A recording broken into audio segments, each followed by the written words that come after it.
Alors vous n'êtes pas encore maire de Châlons-en-Champagne, mais vous êtes adjoint et la dette par habitant a beaucoup augmenté dans cette ville entre 2010 et 2012. Elle est passée de 634 euros par habitant à 1306 euros, selon une récente étude du Journal du Net. Comment est-ce que vous expliquez cette progression?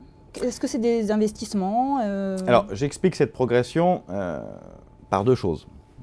La première, et qui est la plus importante, c'est que sur la dette de 38 millions d'euros de la ville de Châlons, vous avez depuis un an ce qu'on appelle un prêt relais. Chacun connaît ça. Quand vous achetez un appartement et que vous avez le vôtre, en général, on vous fait un prêt relais pendant 6 mois, 1 an, le temps de. Mais c'est la même chose pour nous. Nous attendons des subventions très importantes de la part de la région Champagne-Ardenne et surtout du département de la Marne pour des subventions sur la réalisation d'un équipement très important qui est un parc des expositions que nous avons créé à Châlons. 8 millions d'euros.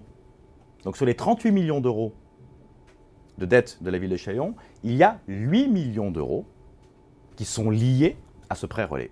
Raison pour laquelle, effectivement, la dette de la ville de Châlons a explosé. Et vous verrez que très vite, la même dette de la ville de Châlons, une fois que ce prêt relais aura été remboursé, chutera dès l'année prochaine de façon tout aussi importante.